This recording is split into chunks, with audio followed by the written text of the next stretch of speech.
Hey, hey, hey, ladies and gentlemen.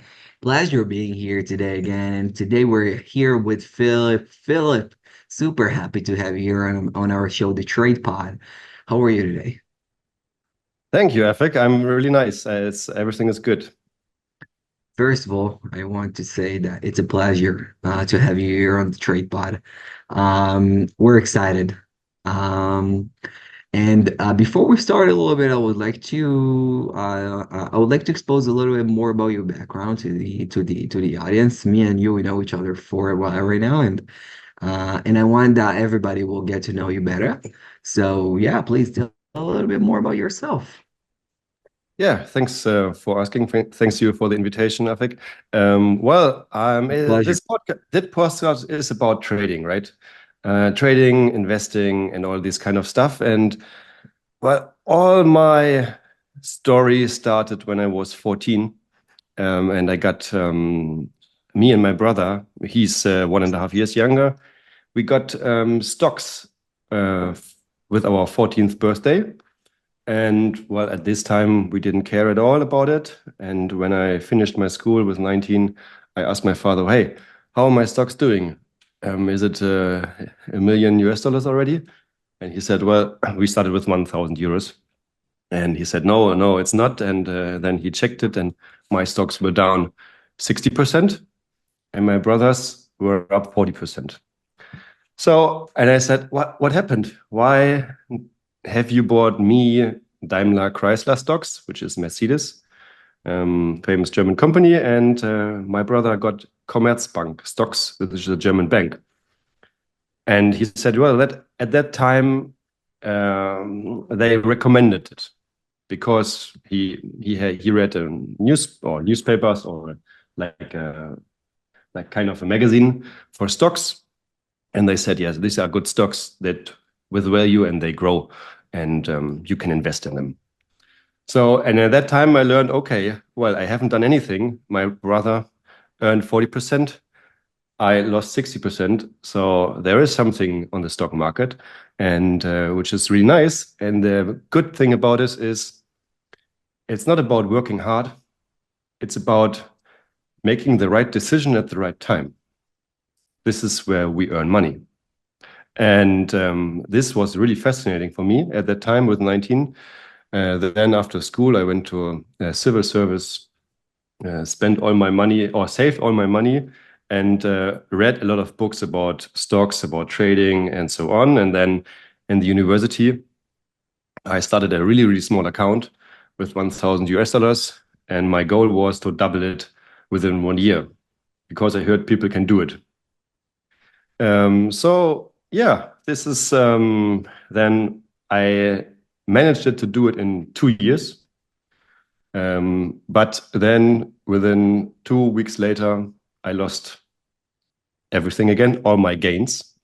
Went went back to zero profit. So it took me 1.5 years to double it from 1,000 euro to 2,000 euros. And then, yeah, 2 weeks to lost the 1,000 euros again. And at that time, I experienced, oh yeah, well, trading is it's not about only the strategy, making the right decision at the right time, which is really easy. It's more about controlling your emotions, because this is where, in the end, we can, yeah, maintain the capital, maintain things. Because, of course, I did some mistakes, losing my 1,000 euros again, and these were mainly greed, right? It was greed. I lost my stock management. I doubled, or I increased my position size when it was in loss. Moved down my stop. Didn't had any stop, and then, well, in the end, I pulled the trigger and said, well, okay, now it's zero profit again. So, okay, back to start. Well, and at that time, I said, okay, maybe trading is not the right thing for me at this point of time. So, stop trading. And I stopped trading, concentrated on my university, finished mechanical engineering studies. And then 3 years later, I got a good job in the German automotive industry, got paid very well. And okay, the same story started again. I had 1,000 to 1,500 euros more than I needed because my life was really basic still. I didn't want it to increase, like spend everything. Friends, they bought new cars, took a credit from the bank for this, and so on and so on. I said, no, I don't need a new car. I have a real basic car, right? Real basic old thing. Drives here and there. It's okay. So let's invest these things in stocks.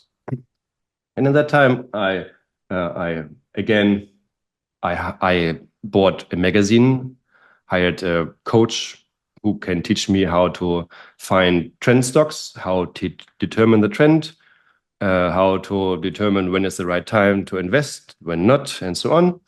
And then, yeah, I did this, investing in 15 stocks, different stocks, doing some trading analysis on it. Really simple and basic strategy. And it's kind of worked. In the beginning, it was a little bit up and down, but then it worked really nice. Later, also, I learned about US options. Then also I would say went or learned to trade US options on long calls in really nice trend markets, in really trend phases, and on trend stocks. And then, of course, I did this every month, paid in my 1,000 euros. And well, the account grew and grew and grew over the years because we had a really nice time in the stock market. And I would like to jump a little bit further within the call. yeah, I saw the results for the trading competition in 2021 to 2022 for the future market, and I have to say that for me as a young trader, when I was a young trader, I was incredibly I'm sorry for the word. I was incredibly horny to get to get such a results. And you were ranked at the fifth place for the yearly competition. So first of all, congratulations on that major achievement. This is incredibly awesome to get rated in those terms. And congratulations. But I would like to ask you this. You took a part and you have been participating in a competition that top traders participate with, and you have done 64.1% over your capital. I would like to ask you how, because you spoke about risk management and you spoke about like, just you know, giving a bite to the market. And by the end of the road, you mentioned that if you I guess that if you knew those things in advance, you would be able to start from a better starting point. So I would like to ask you, what have led you to make 64.1% over your capital with 1 year? What's your secret sauce? And how do you manage your money? well, the secret sauce is having a strategy with an edge and a strategy you trust. Because in the end, it's these two things for the secret sauce. It's having something which you can repeat over and over again, which is the strategy. And then you need to have the trust to do it, to trust in the strategy. And then, of course, it's not about focusing on the profit and loss, because if you focus on profit and loss, then you turn to avoiding the losing trades and trying only to have winning trades, because this is not part of the strategy. The strategy has whatever 60% winning ratio. This is kind of something basic. It's not something super fancy. So 60% winners, 40% losers. So you should not avoid the losing trades. You should manage them and let the profits run. This should be implemented in the strategy, and you should trust this strategy. And that's the only thing what I did. I had a strategy. I learned a strategy it's a swing trading strategy. And to mention in these World Cup trading championships, The most profitable trading strategies are like longer term swing trading strategies because the fees and commissions are really high. So you better trade less than a lot of trades to have a good risk reward ratio in terms of the fees. And yeah, it was a swing trading strategy based on COT data, seasonality, and I really trusted the strategy.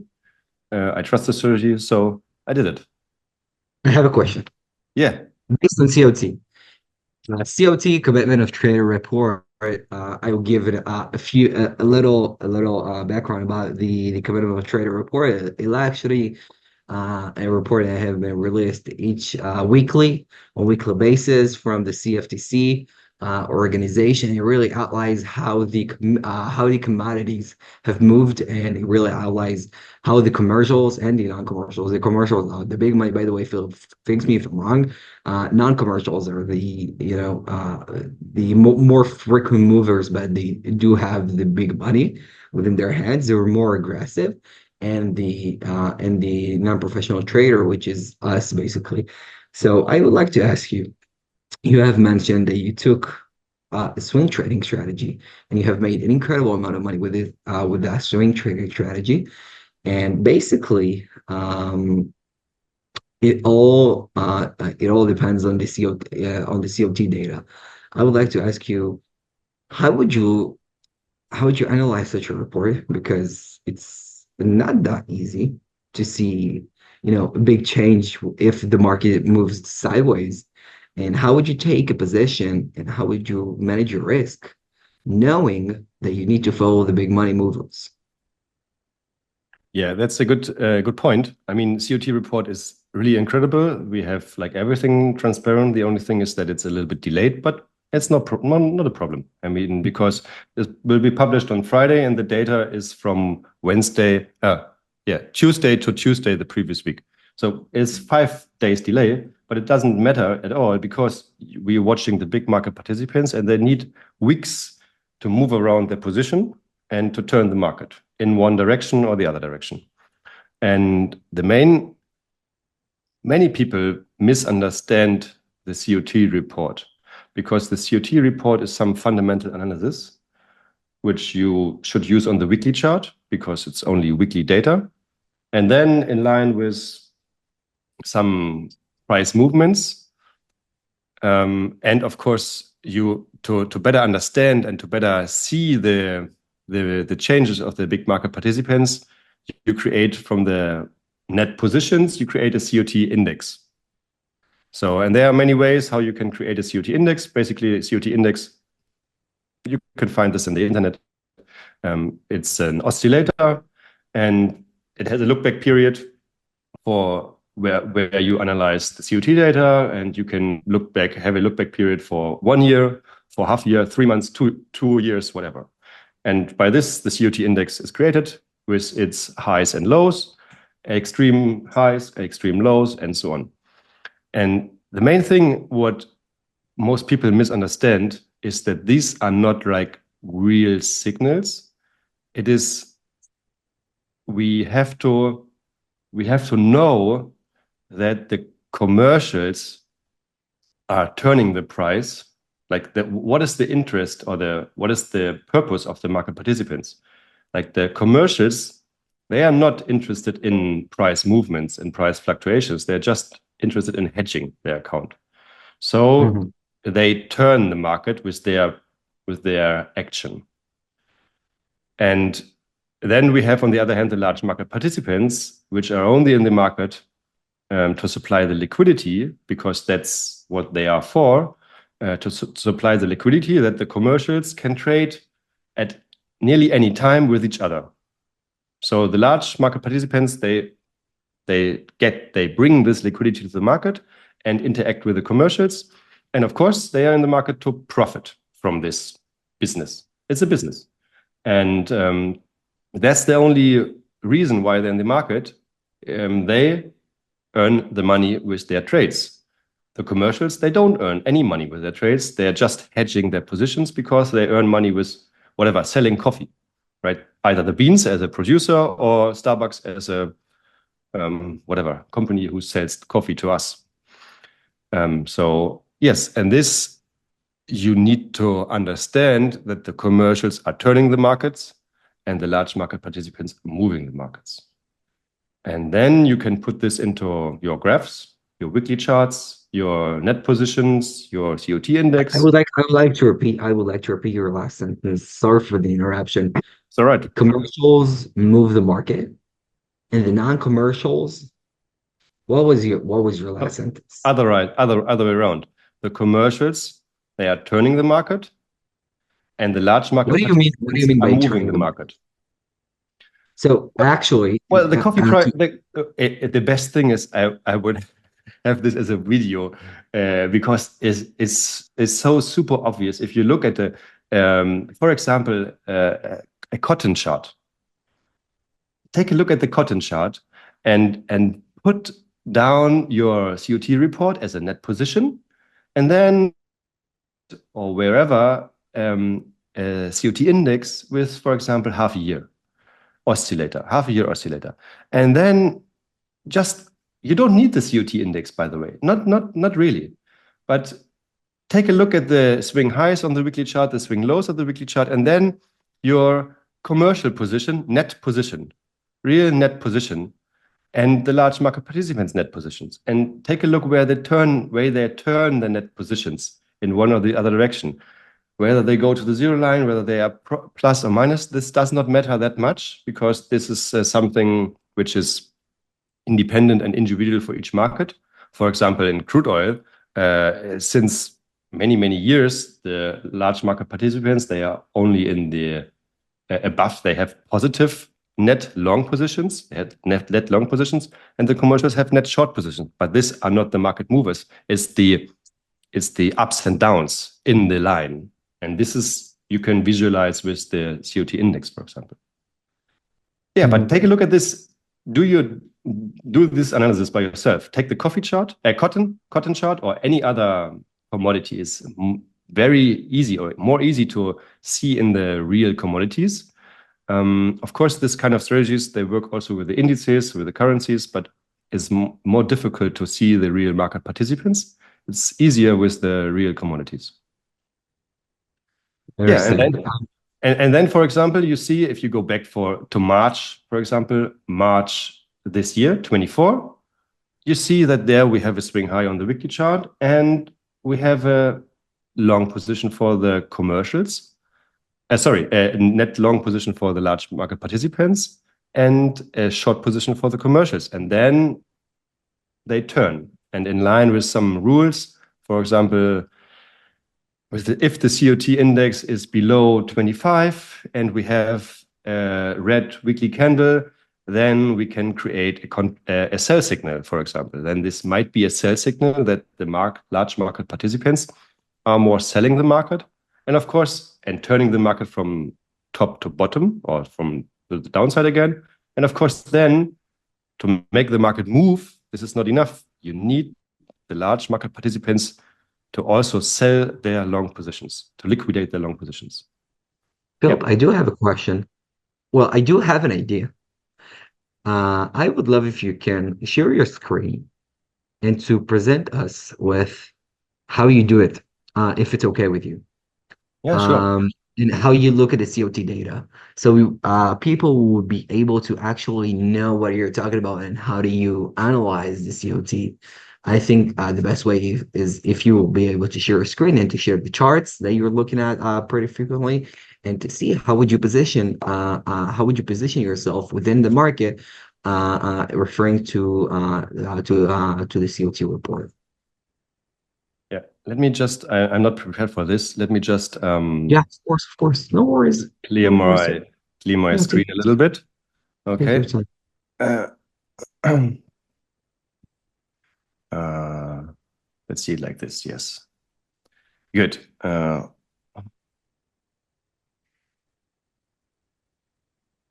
Okay. Awesome.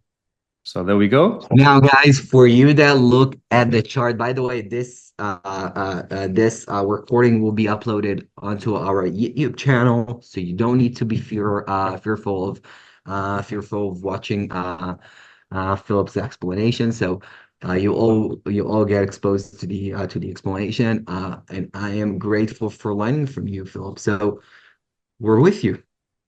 Great. Well, here we see the cotton chart, and it starts here on the left in September 22, right? So it's 22, it's 20 whole 23, and then 24.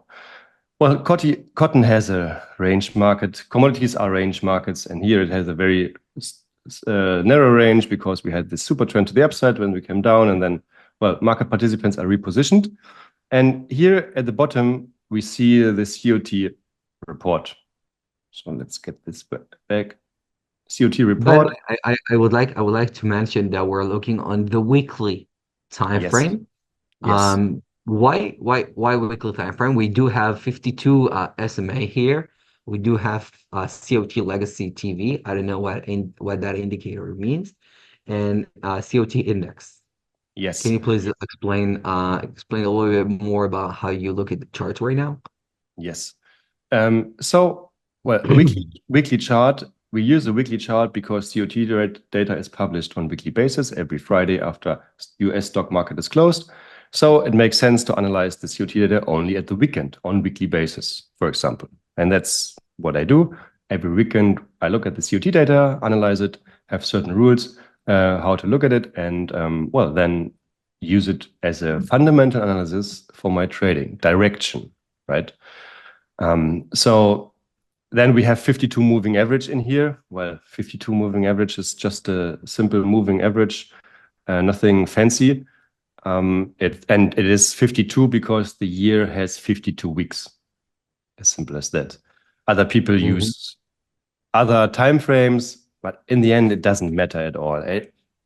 It's more about to see where the trend is going, but you can see it here. It's range bound the last years. We had a super trend before, but now it's range bound. So there's nothing special about this moving average.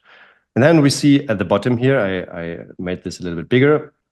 This is a COT net report, COT legacy TV, I call it.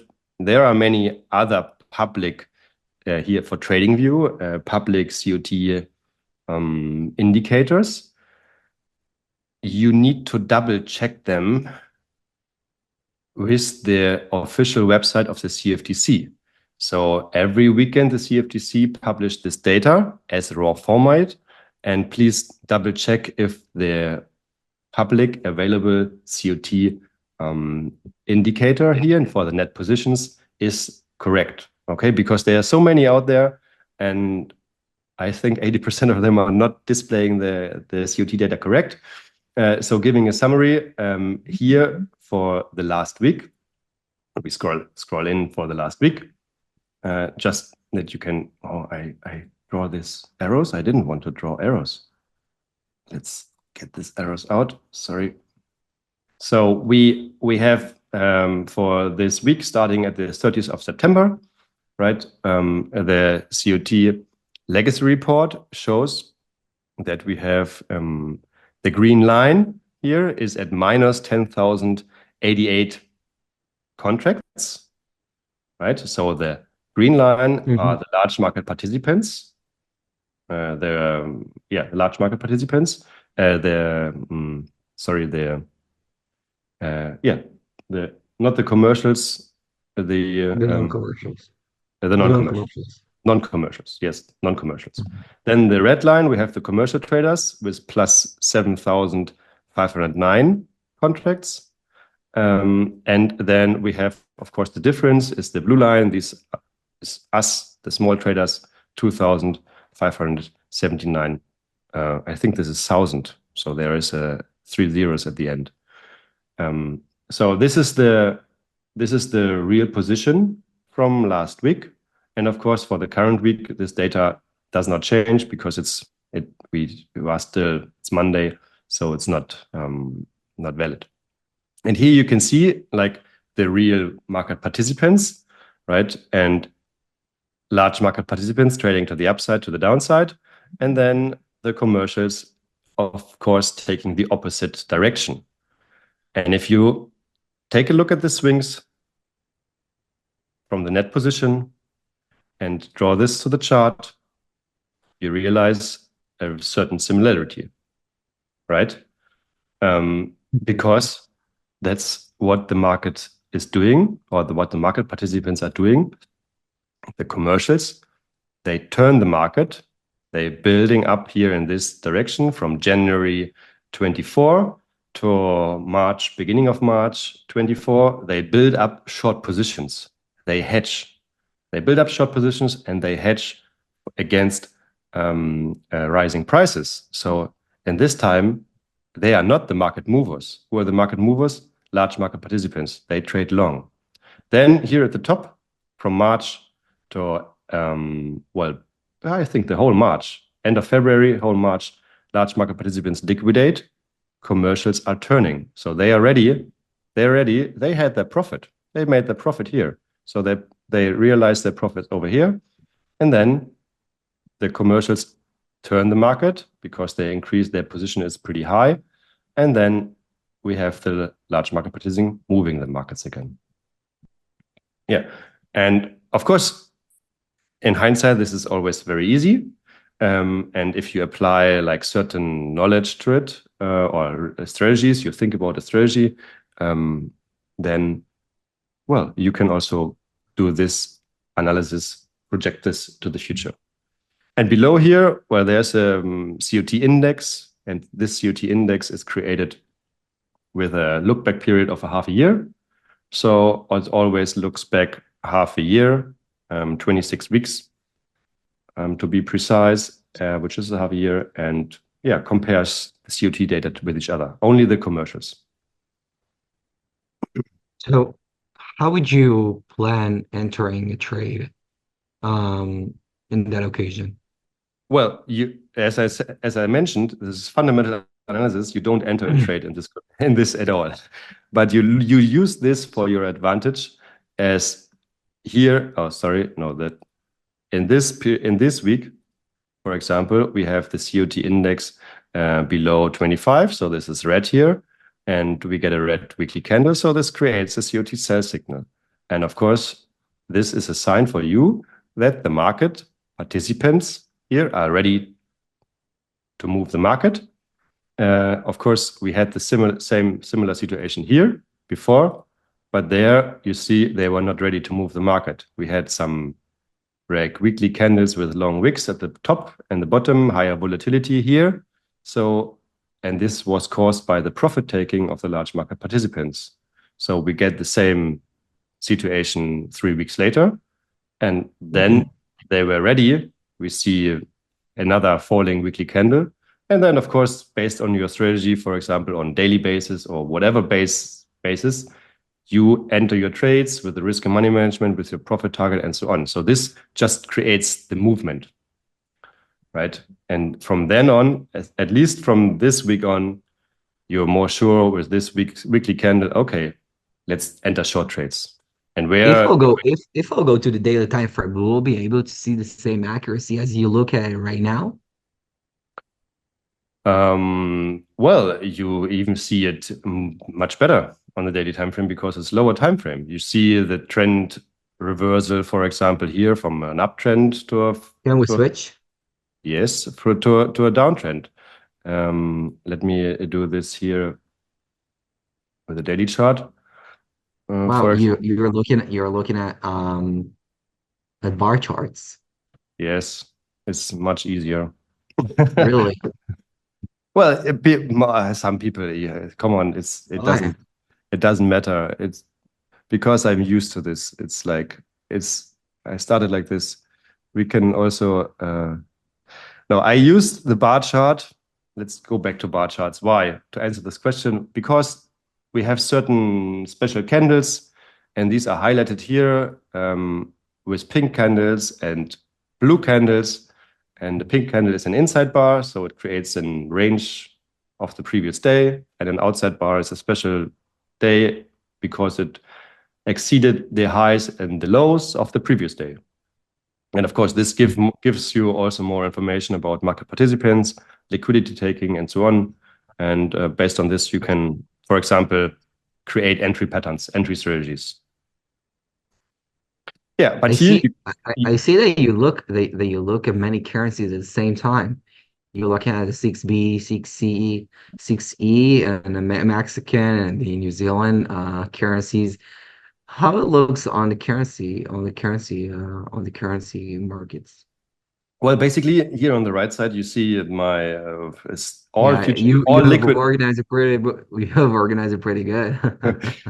Yeah, well, I do this since many years, and of course, you need to have like kind of a structure to how you do it, how you plan everything.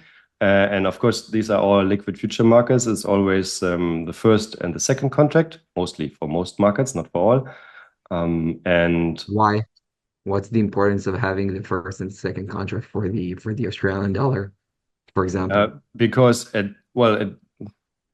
same for a reason for any markets. We have in the future markets, we have rollover dates from one where we roll over the liquidity from one contract to another contract, which is highlighted here in trading view. Oh, sorry. Trading view with this arrow at the bottom. These are the rollover dates here for cotton. And of course, these are relevant information. It's relevant information because if we are close to a rollover date, I don't want to enter in the current contract. I want to enter in the next contract already. And then, for example, I switch to the second contract.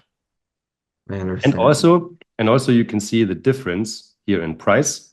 For example, looking at Australian dollar, we see that the second contract has a higher price as the first contract.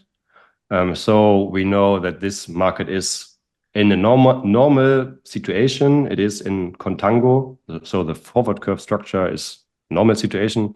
So supply and demand are in balance. And yeah, this is a forward curve structure contango. And for example, if we take a Amazing. look at crude oil, for example, here you see crude oil. The first contract has a higher price than the second one. This is a backwardation. So By the way, there can you is take something wrong mm, in supply and demand. mhm. I understand. I understand. By the way, a question. Can you take the COT data as your advantage within intraday trading? Within intraday trading, well, you can, of course, I mean, but only on your fundamental analysis. I mean, once you apply this knowledge here on the weekly chart and you have strong trends like this, and for example, from this week on, so from 18th of March, this is Monday, or at least this week's candle, Monday 25th. Let's take a look at Monday 25th. No, Monday, what was it? 25th of March, sorry. 25th of March, it is here, right? And 25th of March, which is there.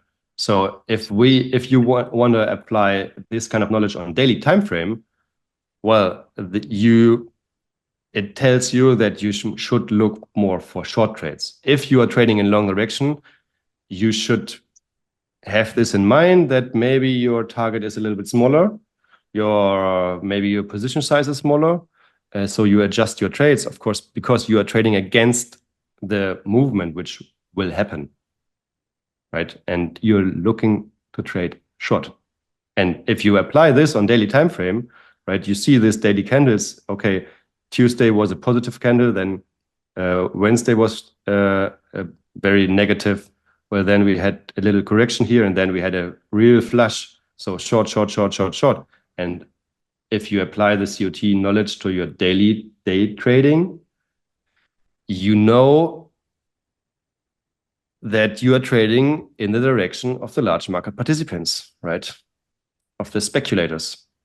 So give full size, like tune up your position size, something like this, right? Yeah, I Increase understand. increase your increase your profits, right? Increase your profit targets. Let the trade run, right? Something like this. This can be your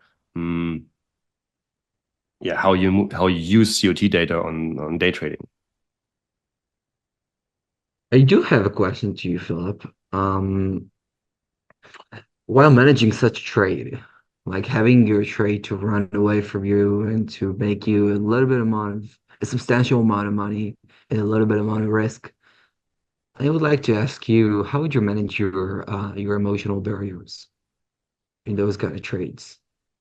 How would you look at the markets? How would you reference your trade in comparison to the other instruments that you have on your right hand side on the screen? And how do you make everything properly done while you're still running a trade that makes you a great amount of money?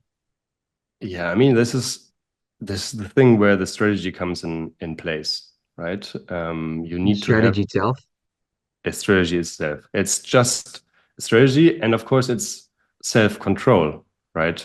Managing your emotions is self-control. Is not looking at depending on the strategy. I mean, if you have a strategy like a day trading strategy, where you have to sit at the charts, then well, you have to find some way how not to click the button, right? Because this is the way, the emotional thing. You have to have like clear rules, clear setups, um, and of course the time to have this to go step by step by step.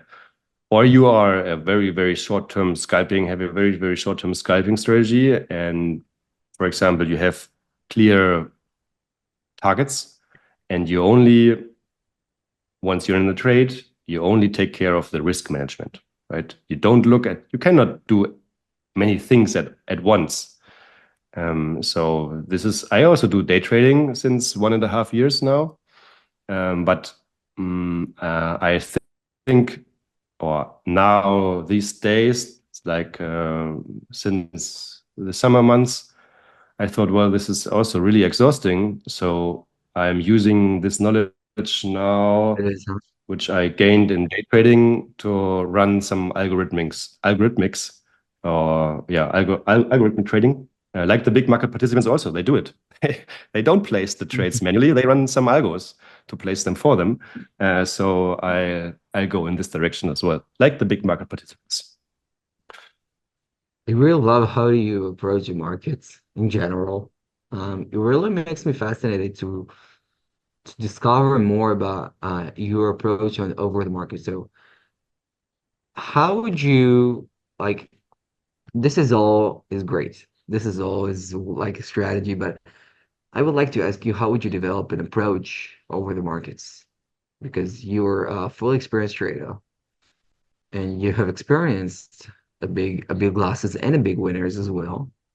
Mhm. But you have building, you're constructing an approach over the ongoing markets on the go. So I would like to ask you, how would, you know, traders, even more amateur traders, and that in their process of being a trader that they want to be, and or they want to become, how would you suggest them to develop an understanding over the market? So how would you suggest them to develop a unique approach over the market that will enable them with an edge? Yeah, with an edge. Where how to find the strategy with an edge? First of all, there are always like two ways, and there's no right or wrong, right? The one way is, of course, you find somebody who already developed all this for you, and this is might be your mentor, your coach, your trainer, whatever. And the most important thing is that he should do this kind of things, what he wants to teach you or what he's teaching you by himself or herself, right? Because otherwise, this is not gonna work. You need to have everything, right? And this is okay. This was always my way. I always went to somebody and say, "Hey, teach me how to do it." Um, but I also knew in the last years, or got to know some traders who started from the blank sheet of paper and wanted to do all these things by themselves. And this is also a very good way, because then you start looking at the things with your personality and you immediately find a strategy which may fit your personality best. Because if you go to somebody, then and this will become, if you want to do something in the long run, you need to have something which fits your personality. Otherwise, you cannot do it, right? Because in the end, this is trading. It's you need to do it, or you need to run the algorithm and let it. How would you find a way to define yourself and your personality in trading? I think it's more of an obstacle than a discovery. Because you know Yeah, I mean it the most. takes time and it takes effort to discover yourself and your personality in trading. Yes, and the thing is, why does it take so long? Because we haven't learned it in school. We haven't, nobody in our surrounding is doing this kind of thing. We haven't, nobody taught us how to explore your psychology behavior with risk, Mhm. with losing basically. And it's basically it's it. It's about, of course, trading is about winning, but it's about handling the losses, handling the emotional losses and continue, right? This is what we need to learn as a trader. Um, yeah, and this is makes it very difficult because we haven't learned it in school, we haven't learned it from our family, most people haven't learned it, and so on. This is what I'm trying to teach my children. Yeah. Philip, I have a last question for today's recording session. I would like to ask you if you were in the middle of a trade right now Mhm. and you're undecisive about how you need to reference the markets. Like if the market is moving sideways or in a phase of consolidation, how would you approach the market? Is it in those kinds of periods? Because you know it freaks somebody out, freaks Yes, somebody out. it So what would depends. you do? It depends if you have already open book profits or losses. First of all, if the market doesn't go in your direction, right? If you, for example, you're in this, you enter the short trade somewhere here, right? And it doesn't Mhm. go. It is around your break even for many days, and or that whatever time frame you are trading. It's like if you're trading on 50-minute candles. I don't trade on candles or on time frame candles on the daily chart, for example, or intraday trading, because it doesn't make any sense for me. More volume-based approach, but this is something different. I mean, if you are in the trade and you are unsure what to do, um, if you are in open book losses, right? First, you need to think about, are you okay with having a full stop out? And of course, you want to avoid this. So then you think about, how can I reduce my risk, right? How can I reduce my risk to increase my risk reward ratio if the trade is a profitable one? And this is always the thing. We need to manage our risk once we're in the trade. So then maybe apply it according market structure or trend relevant highs or lows, like these kind of stuff. And then, yeah, you can stay in the trade. You can make yourself more comfortable because you reduced your risk. The other way is you want to go out of the market and you work on your risk side, and you are also, because you have open book loss and you don't want to take this loss, it can be a break-even trade. And a break-even trade is a very, very good trade because you have tried to trade and the market didn't went in your direction, the things did not happen. So you put your profit target to break even plus a couple of ticks. So you have a positive trade after fees and commissions, for example. But of course, if you have open book profits, then leave your target. Leave your target there because it can go in your direction. Move your stop to break even if it makes sense and get the risk out. But get yourself in the positions that the trade can hit your profit target, right? With a higher risk reward ratio, for example, 2 to 1, or depending on the strategy and your parameters, This is the most important thing. You should never decrease, or only in very special situations, decrease your profit target. Mostly work on the risk side. Sounds great. Yeah. Philip, it was a pleasure. Thank you, Afik. It was an Same for incredible me. pleasure listening to you. And by the way, this is the first time that we're exposing somebody else's screen, and kind of that content will go live, and we're incredibly happy from having a privilege from learning how you approach the markets as a trader that makes 64.1% yearly. Um, that's an incredible privilege. So I would like to thank you for attending to today's recording session. I really appreciate it. And Yeah, thank you, Afik. I what mean, else can I say? It was incredibly educative. we scratched the surface a little bit, right? We scratched the surface. If you want, we can scratch it a little bit more. I try to put We I can try to plan put as scratch uh, B. I try to put as much content and value in it. And of course, I mean, trading is such a wide field because you have so many instruments, so many strategies, and there are so many strategies which work out there in the market.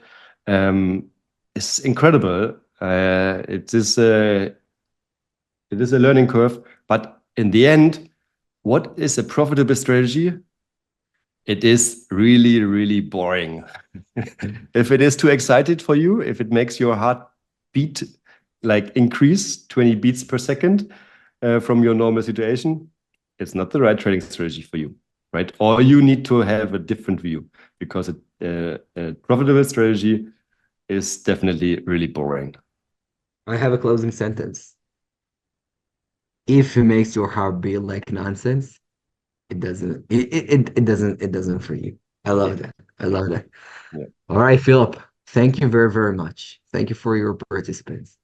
Yes, I I am really grateful for your time. We'll be in touch. And by the way, let's schedule Scratch B to scratch a little bit more. yeah, What do you sure. say? Why not?